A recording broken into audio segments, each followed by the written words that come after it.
একবার ভাবুন তো, টাইম ট্রাভেল করার পরে যদি দেখা যায় আপনার আদরের মেয়েটি ছেলেতে রূপান্তর হয়ে গেছে, তাহলে কেমন ভয়ঙ্কর হবে।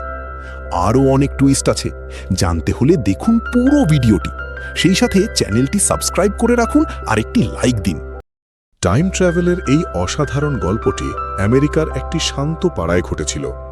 সেখানে সোফি রাইস নামের এক নারী তার জীবনের সবচেয়ে কঠিন সময়ের মধ্যে দিয়ে যাচ্ছিলেন। ৮ মাস আগে তার পৃথিবী এক মুহূর্তের মধ্যে ধ্বংস হয়ে গিয়েছিল। তার স্বামী ম্যালকম রাস্তা পার হচ্ছিলেন, আর ডার্বি ব্রিঙ্কলি নামের এক মাতাল ড্রাইভার তাকে গাড়ি দিয়ে ধাক্কা মেরে চলে যায়। ম্যালকম ঘটনাস্থলেই মারা যান। সেই দিন থেকে সোফির জীবনে থেকে যায় শুধু একটি খালি বিছানা, নিঃসঙ্গ রাত এবং গভীর বিষণ্ণতা। আর তার সঙ্গে ছিল তার মেয়ের রাইলি, যে বাবাকে হারানোর পর ভেতরে ভেতরে ভেঙে পড়ছিল। সোফি রাতে বৃদ্ধদের দেখাশোনার কাজ করে কোনোভাবে সংসার চালাচ্ছিল, কিন্তু ভাগ্য তাকে একটু স্বস্তি নেওয়ার সুযোগও দিচ্ছিল না। এরই মধ্যেই একদিন কাজের মাঝখানে তার ফোন বেজে ওঠে। ফোনটি ছিল রাইলির স্কুল থেকে। সোফি জানতে পারে রাইলি দীর্ঘদিন ধরে চুপি চুপি ক্লাসে অনুপস্থিত থাকছিল, তাই স্কুল কর্তৃপক্ষ এখন তাকে বহিষ্কার করার সিদ্ধান্ত নিয়েছে। সোফি তখন ডিউটি ছেড়ে যেতে পারছিল না, তাই সে একজন বন্ধুর কথা মনে করে যার ওপর সে ভরসা করতে পারে। তার নাম জাবির। জাবির একজন পদার্থবিজ্ঞানী। সে ছিল ম্যালকমের সবচেয়ে ঘনিষ্ঠ বন্ধু এবং ম্যালকম মারা যাওয়ার পর এই ভেঙে পড়া পরিবারের ছিল একমাত্র ভরসা। জাবির কোনো প্রশ্ন না করেই রাইলিকে স্কুল থেকে নিয়ে বাড়িতে পৌঁছে দেয়, কিন্তু আসল আঘাত তখনও বাকি ছিল। সোফি জানতে পারে যে ডার্বি তার স্বামীর প্রাণ কেড়ে নিয়েছিল, সে আইনের হাত থেকে পুরোপুরি মুক্ত হয়ে ঘুরে বেড়াচ্ছে। না কোনো শাস্তি, না কোনো ক্ষতিপূরণ। একবার ভাবুন তো, যে মানুষটি আপনার পুরো পরিবারকে ধ্বংস করে দিয়েছে, সে যদি আপনারই শহরে নিশ্চিন্তে জীবন কাটায়, তাহলে কেমন লাগবে? সোফির ভেতরের রাগ এবং অসহায়ত্ব দুটোই ফুটে উঠছিল, কিন্তু সেই বা কী করতে পারত? এই কষ্টের মধ্যেই রাইলির জন্মদিন চলে আসে। সোফি তার ভেঙে যাওয়া হৃদয়কে সামলে পার্টির প্রস্তুতি নিতে শুরু করে। অতিথিদের আমন্ত্রণ জানায়, কিন্তু রাইলি নিজের ঘর থেকে বের হবার কথাও ভাবেনি। বাবার স্মৃতি তাকে এতটাই নীরব করে দিয়েছিল যে সে যেন পুরো পৃথিবীর সঙ্গেই কথা বলা বন্ধ করে দিয়েছিল। সেই রাতে সোফি স্পষ্ট বুঝতে পারে এই পরিবারটি এখন শুধু নামেই একটি পরিবার হয়ে আছে। এরপর এক সন্ধ্যায় জাবির এমন একটি কথা বলে বসল যা সে আজ পর্যন্ত কাউকে বলেনি। সে জানায় প্রায় 10 বছর আগে একজন মানুষের কারণে তার পুরো পরিবার মারা গিয়েছিল, আর সে নিজে বেঁচে গিয়েছিল কারণ সেই সময় সে সেখানে উপস্থিত ছিল না। সেই দিন থেকে প্রতিদিন সকালে সে একই কষ্ট নিয়ে ঘুম থেকে ওঠে। যদি সে তার প্রিয় মানুষদের বাঁচাতে পারত। সোফি চুপচাপ তার কথা শুনতে থাকে, কিন্তু জাবিরের পরের কথাটি শুনে তার নিঃশ্বাস বন্ধ হয়ে আসে। জাবির বলে, ম্যালকম ফিরে আসতে পারে। কি? সোফি অবাক হয়ে তাকিয়ে থাকে। সোফির মনে হয় শোকের কারণে জাবিরের মাথা হয়তো ঠিকমতো কাজ করছে না। এরপর একদিন জাবির তাকে নিজের বাড়িতে নিয়ে যায়। সেখানে একটি ঘরে সে সোফিকে একটি অদ্ভুত মেশিন দেখায়। তারের জট এবং নানা ধরনের যন্ত্রপাতিতে ভরা একটি রহস্যময় মেশিন। জাবির তাকে বোঝায় যে সে এবং ম্যালকম বহু বছর ধরে গোপনে একটি টাইম মেশিন তৈরি করার চেষ্টা করছিল। তারা পুরোপুরি সফল হতে পারেনি, তবে তারা যা তৈরি করেছে তাও কোনো সাধারণ বিষয় নয়, একটি বড় বিস্ময়। এই মেশিন অতীতে একটি সাব অ্যাটমিক পার্টিকেল পাঠাতে পারে, ঠিক সেই স্থান এবং সেই মুহূর্তে যেখানে সেটিকে পাঠানো হবে। আর সেই পার্টিকেল যে জীবিত মানুষের শরীরের ভেতরে গিয়ে উপস্থিত হবে, সেই মানুষটি সেখানেই মারা যাবে। অর্থাৎ বিষয়টি পরিষ্কার ছিল, অতীতে গিয়ে কাউকে বাঁচানো সম্ভব নয়, কিন্তু কাউকে হত্যা করা সম্ভব। আর যদি ডার্বিকে সেই দুর্ঘটনার আগেই শেষ করে দেওয়া যায়, তাহলে সেই দুর্ঘটনা কখনোই ঘটবে না। ম্যালকমও অ্যাক্সিডেন্টে মারা যাবে না। সোফি মেশিনটির দিকে তাকায়, তারপর জাবিরের দিকে তাকায়। তার সামনে এখন একটি প্রশ্ন দাঁড়িয়েছিল যার কোনো সহজ উত্তর নেই। নিজের স্বামীকে ফিরে পাওয়ার জন্য সে কি একজন মানুষের জীবন কেড়ে নিতে প্রস্তুত? সোফি এটাকে পাগলানি মনে করে সঙ্গে সঙ্গে প্রস্তাবটি প্রত্যাখ্যান করে এবং রেগে সেখান থেকে চলে যায়। কিন্তু পথে সে অজান্তেই ডার্বির বাড়ির কাছে পৌঁছে যায়। সেখানে সে দেখতে পায় ডার্বি তার স্ত্রীর সঙ্গে অত্যন্ত খারাপ ব্যবহার করছে এবং তার ওপর হাত তুলছে। এই দৃশ্য দেখে সোফির হৃদয় কেঁপে ওঠে। সে বুঝতে পারে এমন একজন অত্যাচারী মানুষকে শেষ করে দেওয়া হয়তো কোনো অপরাধ নয়।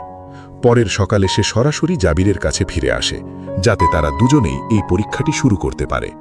এবার তারা কাজে নেমে পড়ে। ডার্বির সোশ্যাল মিডিয়া প্রোফাইল ঘেঁটে তার একটি পরিষ্কার ছবি বের করা হয়।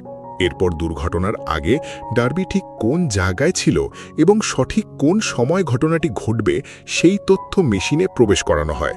সবকিছু প্রস্তুত ছিল। মেশিন সক্রিয় হওয়ার সময় সোফি এবং জাবির দুজনেই ঘরের ভেতরে উপস্থিত ছিল। আর পরবর্তীতে এই বিষয়টি সবচেয়ে গুরুত্বপূর্ণ হয়ে উঠতে চলেছিল, কারণ এই মেশিনের একটি অদ্ভুত নিয়ম ছিল। টাইমলাইন পরিবর্তন হলে পুরনো পৃথিবীর স্মৃতি শুধু সেই মানুষগুলোর কাছেই থেকে যায় যারা মেশিন সক্রিয় হওয়ার সময় সেই ঘরের ভেতরে উপস্থিত থাকে, আর বাকি পুরো পৃথিবীর কাছে নতুন টাইমলাইনের নতুন স্মৃতি জমতে থাকে। এরপর আসে সেই মক্ষম সময়। মেশিনটি চালু করা হয়, কিন্তু তার ভেতর থেকে হঠাৎ ধোঁয়া বের হতে শুরু করে। সোফির মুখ মলিন হয়ে যায়। এত বড় আশা, অথচ ফলাফল কিছুই নেই। সে হতাশ হয়ে সেখান থেকে বেরিয়ে যেতে শুরু করে। জাবির পেছন থেকে তাকে বোঝানোর চেষ্টা করে যে পরিবর্তন অনুভব হতে কিছুটা সময় লাগতে পারে, কিন্তু সোফি তখন তার কথা শোনার মতো অবস্থায় ছিল না। ঠিক তখনই তার হাত থেকে ফোনটি মাটিতে পড়ে যায় এবং ফোনের স্ক্রিন ফেটে যায়। সে নিচু হয়ে ফোনটি তুলে নেয়, আর তার হৃদস্পন্দন যেন এক মুহূর্তের জন্য থেমে যায়। স্ক্রিনে একটি নাম জ্বলজ্বল করছিল, ম্যালকম। ভাঙা ফোনের কারণে সে কলটি ধরতে পারছিল না, কিন্তু ঠিক তখনই একটি মেসেজ আসে, ম্যালকম পার্কে তার জন্য অপেক্ষা করছে। এবার সে বুঝতে পারে এখানেই টাইমলাইন আনুষ্ঠানিকভাবে বদলে গিয়েছিল। মেশিনটি অতীতের দুর্ঘটনা ঘটার আগেই ডার্বির শরীরের ভেতরে সেই পার্টিকেল পৌঁছে দিয়েছিল। ডার্বি সেই মুহূর্তেই মারা গিয়েছিল, অর্থাৎ দুর্ঘটনা সেই রাত কখনো আসেইনি, আর এই নতুন পৃথিবীতে ম্যালকমের মৃত্যুও কখনো ঘটেনি। সোফি পাগলের মতো পার্কের দিকে দৌড়ে যায়। সেখানে পৌঁছে সে চারদিকে তাকাতে থাকে, কেউ নেই। ঠিক তখনই পেছন থেকে একটি পরিচিত কণ্ঠস্বর ভেসে আসে। সোফি ঘুরে দাঁড়ায়। তার সামনে ম্যালকম দাঁড়িয়েছিল, জীবিত, সুস্থ, মুখে হালকা হাসি। সোফি দৌড়ে গিয়ে তাকে এমনভাবে জড়িয়ে ধরে যেন বহু বছর পর তার সঙ্গে দেখা হয়েছে। ম্যালকম ভীষণ অবাক হয়ে যায়। তার কাছে এটি ছিল একেবারেই সাধারণ একটি দিন। সে তো কখনো মারা যায়নি, তাই পুরনো টাইমলাইনের কোনো স্মৃতি তার থাকার প্রশ্নই ওঠে না। পুরনো টাইমলাইন শুধু দুজন মানুষের মনে জীবিত ছিল, সোফি এবং জাবিরের। কারণ টাইম মেশিন সক্রিয় হওয়ার সময় তারা দুজনেই সেই ঘরের ভেতরে উপস্থিত ছিল। কয়েকটি দিন যেন সোফির কাছে স্বপ্নের মতো কেটে যায়। ম্যালকম আবার বাড়িতে ছিল, রাইলি আবার হাসতে শুরু করেছিল। অন্যদিকে জাবির নিজের বাড়িতে টাইম মেশিনটিকে আরও উন্নত করার কাজে ব্যস্ত ছিল, কারণ তার আসল উদ্দেশ্য ছিল তার নিজের পরিবারকে বাঁচানো, যা তখনও পূরণ হয়নি। কিন্তু সময়ের সঙ্গে খেলার মূল্য ধীরে ধীরে সামনে আসতে শুরু করে। সোফি যখন কাজে ফিরে যায় তখন সে বড় ধরনের ধাক্কা খায়। রেকর্ডে তার আগের বিভাগটির কোনো অস্তিত্বই নেই। তার পোস্টিং অন্য একটি বিভাগে দেখানো হচ্ছিল, আর যে বৃদ্ধদের সঙ্গে সে বছরের পর বছর সময় কাটিয়েছিল তারা তাকে অপরিচিত মানুষের মতো দেখছিল। একজন ডার্বির মৃত্যু শুধু ম্যালকমকে ফিরিয়ে আনেনি, এটি নিঃশব্দে সোফির জীবনের অসংখ্য দিক বদলে দিয়েছিল। ম্যালকম ও তার স্ত্রীর মধ্যে আসা পরিবর্তন বুঝতে শুরু করে। এক সন্ধ্যায় সে সরাসরি জিজ্ঞেস করে, তুমি কি আমার কাছ থেকে কিছু লুকাচ্ছ? এরপর ম্যালকম নিজেই এমন একটি গোপন কথা প্রকাশ করে যা শুনে সোফির পায়ের নিচের মাটি যেন সরে যায়। সে জানায় গত 3 বছর ধরে সে গোপনে জাবিরের সঙ্গে সেই টাইম মেশিনের ওপর কাজ করছিল। সোফি হতবাক হয়ে যায়। জাবির তাকে এই কথা কখনো বলেনি। এখন আর কিছু লুকিয়ে রাখার কোনো অর্থ ছিল না। সোফি ম্যালকমের সামনে পুরো সত্য প্রকাশ করে। সে জানায় এই টাইমলাইনে ম্যালকম শুধু এই কারণেই বেঁচে আছে কারণ তাকে বাঁচানোর জন্য একজন মানুষের জীবন কেড়ে নেওয়া হয়েছে। ম্যালকমের কাছে এই সত্য পাহাড়ের মতো ভারী ছিল। নিজের মৃত্যুর কথা জানা আর একই সঙ্গে এটাও জানা যে তার ফিরে আসার মূল্য অন্য একটি পরিবারের রক্ত দিয়ে পরিশোধ করা হয়েছে। কিন্তু তখনও কেউ জানত না যে সেই একটি মৃত্যু অন্য একটি পরিবারে কী ধরনের ঝড় তুলে দিয়েছে। ডার্বিরও একটি পরিবার ছিল। পরবর্তী কয়েকটি দিন ম্যালকমের জন্য অত্যন্ত অদ্ভুতভাবে কাটতে থাকে। প্রতিদিন সকালে সে আয়নার নিজের মুখের দিকে তাকিয়ে ভাবত, এই মুখ তো 8 মাস আগে মাটির নিচে থাকার কথা ছিল। সে মারা গিয়েছিল, কিন্তু তার এই বেঁচে থাকার মূল্য পরিশোধ করা হয়েছিল অন্য একটি পরিবারের ধ্বংসের মাধ্যমে। সোফি এই বোধা আর সহ্য করতে পারছিল না, তাই সে ডার্বির পুরনো বাড়িতে যায়, কিন্তু ততদিনে বাড়িটি বিক্রি হয়ে গিয়েছিল। অনেক খোঁজাখুঁজির পর সে ডার্বির স্ত্রী কারা ব্রিঙ্কলির সন্ধান পায়। সোফি নিজেকে ডার্বির পুরনো এক বন্ধু হিসেবে পরিচয় দেয়। কারা প্রথমে কিছুটা দ্বিধায় পড়ে, কিন্তু এরপর সে যে গল্পটি সোফিকে শোনায় তা সোফির বুকের ভেতর ছুরির মতো বিঁধে যায়। ডার্বির রহস্যময় মৃত্যুর পর কারার জীবন পুরোপুরি ভেঙে পড়েছিল। টাকা শেষ হয়ে গিয়েছিল, তাই তাকে বাড়ি বিক্রি করতে হয়েছিল। আর সবচেয়ে বড় আঘাত ছিল তার ছোট মেয়ে এগির। এগির মাল্টিপল স্ক্লেরোসিস ছিল, কিন্তু তার চিকিৎসা করানোর মতো টাকা কারার হাতে ছিল না। কারা আরও জানায়, কয়েক মাস আগে একজন প্রতারক তাকে ঠকিয়ে তার বেকারিটিও কেড়ে নিয়েছিল। সেই প্রতারণায় কারার আর্থিক অবস্থার মেরুদণ্ড ভেঙে দিয়েছিল। একবার ভাবুন, সোফির অবস্থাটা কেমন ছিল। যে নারীর স্বামীর মৃত্যুর কারণ সে নিজেই হয়ে উঠেছিল, সেই নারী এখন তার সামনে বসে ঠিক সেই জীবনই কাটাচ্ছিল যে জীবন মাত্র কিছুদিন আগেও সোফির নিজের ছিল। সেই একই জীবন, একাকী মা, একইভাবে ভেঙে পড়া একটি শিশু। শুধু পার্থক্য ছিল একটাই, কারার এই কষ্টের কারণ ছিল সোফি। অনুশোচনার যন্ত্রণায় কাতর হয়ে সোফি কারা এবং এগিকে রাতের খাবারের জন্য আমন্ত্রণ জানায়। সেখানে ম্যালকম এবং জাবিরও উপস্থিত ছিল। জাবির কারাকে সামনে থেকে দেখে ভেতরে ভেতরে ভীষণ অস্বস্তিতে পড়ে যায়। সে জানত ডার্বির মৃত্যুর সঙ্গে তারও সম্পর্ক রয়েছে, আর এখন সেই মৃত মানুষের বিধবা তার সামনেই বসে আছে। ডিনারের সময় কারা তার মনের সব কষ্ট খুলে বলে, আর এই সময়ের মধ্যেই রাইলি এবং এগির মধ্যে গভীর বন্ধুত্ব তৈরি হয়ে যায়। ডিনারের পর ম্যালকম সোফি এবং জাবিরকে আলাদা করে নিয়ে একটি বিপজ্জনক চিন্তা প্রকাশ করে। যে প্রতারক কারার বেকারি কেড়ে নিয়েছিল, তাকে যদি অতীতে গিয়ে শেষ করে দেওয়া যায়, তাহলে সেই বেকারি কখনোই কেড়ে নেওয়া হবে না। কারার টাকা থাকবে, এগির চিকিৎসা করানো সম্ভব হবে। কিন্তু সোফি স্পষ্টভাবে না করে দেয়। একটি প্রতারণার শাস্তি মৃত্যুদণ্ড হতে পারে না। ডার্বিকে হত্যা করে তারা ফলাফল ইতিমধ্যেই দেখেছে, আর তার পরিণতি এখন তাদের সামনে। জাবির বলে, আমরা যদি কাউকে সাহায্য করতে পারি তাহলে আমাদের সাহায্য করা উচিত। কিন্তু সোফি নিজের সিদ্ধান্ত থেকে এক চুলও নড়ে না।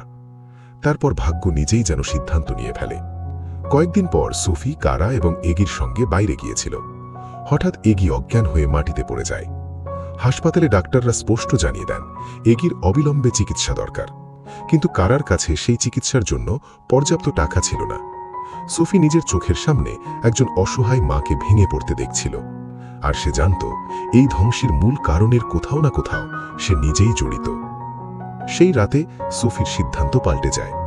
তিনজন মিলে টাইম মেশিনের সামনে একটি সিদ্ধান্ত নেয়, প্রতারককে অতীতে গিয়ে শেষ করে দেওয়া হবে।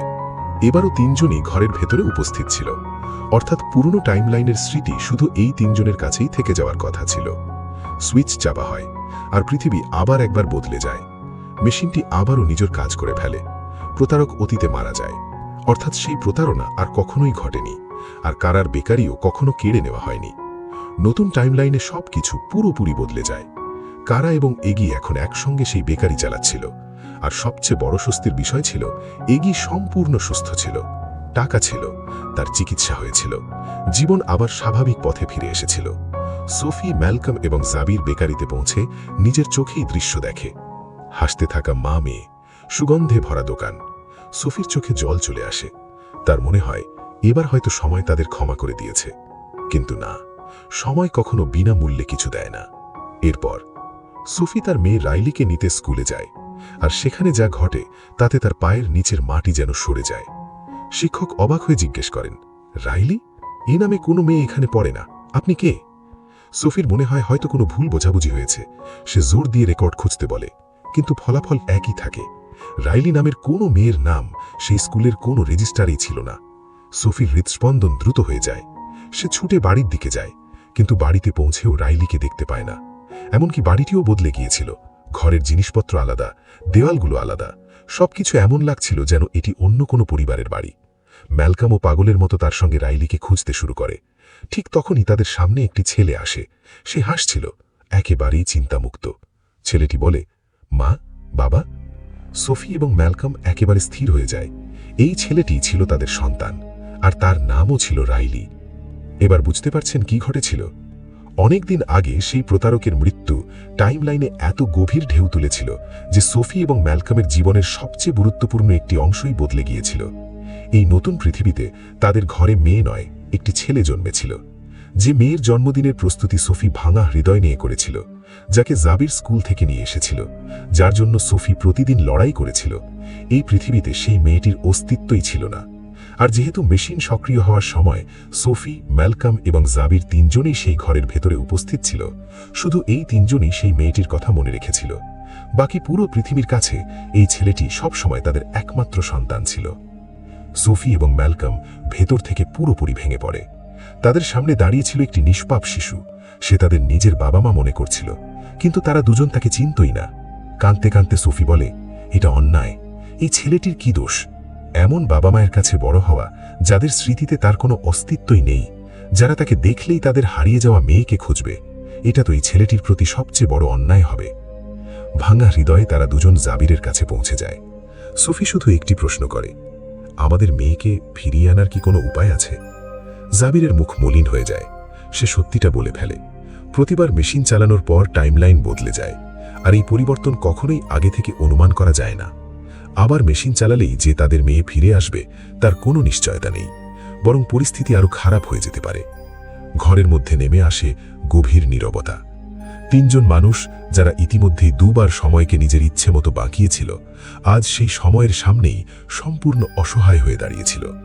ঠিক তখনই জাবিরের চোখে যেন একটি চিন্তার ঝলক দেখা যায়, একটি ভাবনা, এত বড়, এত বিপজ্জনক যে সে নিজেও কয়েক মুহূর্ত কোনো কথা বলতে পারে না। এমন একটি পথ যা হয়তো সবকিছু ঠিক করে দিতে পারে, অথবা সবকিছুকে চিরতরে মুছে দিতে পারে। জাবিরের মাথায় যে চিন্তাটি এসেছিল তা ছিল সবচেয়ে বড় জুয়া। সে সোফি এবং ম্যালকমকে বোঝায়, আমি আমার পরিবারকে বাঁচাবো, আর যদি আমার পরিবার বেঁচে যায় তাহলে এই মেশিন বানানোর কোনো কারণই আমার কাছে থাকবে না। এই কথাটির গভীরতা একটু ভেবে দেখুন। জাবির তার প্রিয়জনদের হারানোর যন্ত্রণা থেকেই এই মেশিন তৈরি করেছিল। যদি সেই যন্ত্রণাই কখনো না আসে তাহলে মেশিনটিও কখনো তৈরি হবে না। আর যদি মেশিনটি কখনো তৈরি না হয় তাহলে ডার্বিও কখনো মারা যাবে না, সেই প্রতারকও কখনো মারা যাবে না, তাতে ম্যালকম আবার মারা যেতে পারে। এই তিনজন সময়ের সঙ্গে যত পরিবর্তন করেছিল সবকিছু নিজে থেকেই মুছে যাবে। টাইমলাইন পরিষ্কার হয়ে যাবে, যেন কেউ একটি গল্পই মুছে দিয়েছে।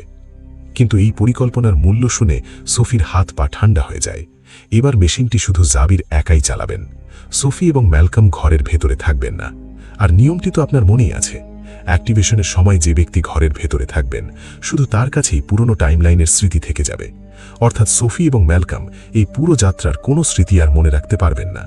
না মেশিনের কথা, না ডার্বির মৃত্যু, না ম্যালকমের ফিরে আসা, না কারার সঙ্গে বন্ধুত্ব, না নিজের মেয়েকে হারানোর কষ্ট, কিছুই না। আর সবচেয়ে বড় ভয় ছিল নতুন টাইমলাইনে কি ঘটবে তার কোনো নিশ্চয়তা নেই। যদি ডার্বি বেঁচে থাকে তাহলে সেই দুর্ঘটনা আবারও ঘটতে পারে, ম্যালকম আবারও মারা যেতে পারে, অথবা হয়তো নাও যেতে পারে। কেউ কিছুই জানত না। অনেক ভেবেচিন্তে শেষ পর্যন্ত তিনজনই রাজি হয়ে যায়, কারণ হয়তো এটাই ছিল তাদের মেয়েকে ফিরে পাওয়ার একমাত্র পথ। শেষ রাতে সোফি ম্যালকমের পাশে বসে। দুজন শুধু একটি প্রার্থনা করে, নতুন পৃথিবীতে যেন তারা দুজন একসঙ্গে থাকে, আর তাদের মেয়ে রাইলিও যেন তাদের কাছে থাকে। এরপর সোফি জাবিরের কাছে যায় এবং তাকে শক্ত করে জড়িয়ে ধরে। এই শেষবারের মতোই সে জাবিরকে এভাবে মনে রাখতে পারছিল, কারণ কিছুক্ষণের মধ্যেই তার সমস্ত স্মৃতি বদলে যেতে চলেছিল। জাবিরের জন্য এটা ছিল সবচেয়ে কঠিন মুহূর্ত। সে জানত বোতাম চাপার পর এই পুরো যাত্রার একমাত্র সাক্ষী হিসাবে শুধু সেই বেঁচে থাকবে, কিন্তু তার পরিবার বেঁচে থাকবে, আর তার কাছে সেটাই যথেষ্ট ছিল। সোফি এবং ম্যালকম ঘর থেকে বেরিয়ে যায়। এখন ঘরের ভেতরে শুধু জাবির এবং তার মেশিন। সে শেষবারের মতো সবকিছু পরীক্ষা করে। 10 বছর পিছনে, সেই দিনে যেদিন তার পরিবার মারা গিয়েছিল। একটি গভীর শ্বাস নিয়ে সে বোতামটি চাপে, আর তারপর শুরু হয় একটি নতুন টাইমলাইন। সোফি কাজ থেকে বাড়ি ফিরছে। একই রাস্তা, একই গলি, সবকিছু সাধারণ দিনের মতোই। সে নিজের বাড়ির দরজার সামনে এসে দাঁড়ায়। এক মুহূর্তের জন্য থামে, তারপর দরজা খুলে ফেলে। কিন্তু ভেতরে কি আছে? ম্যালকম কি বেঁচে আছে? রাইলি কি তাদের মেয়ে হিসাবে ফিরে এসেছে? জাবির তার পরিবারের সঙ্গে হাসছে, নাকি সময় আবারও নিজের চাল বদলে দিয়েছে? এই প্রশ্নগুলোর উত্তর আমাদের জানা নাই। আর প্রসম্ভবত এটাই এই গল্পের সবচেয়ে বড় শিক্ষা।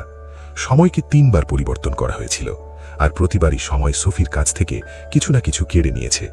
স্বামীকে ফিরিয়ে আনার মূল্য দিতে হয়েছিল এক মা এবং তার অসুস্থ মেয়েকে।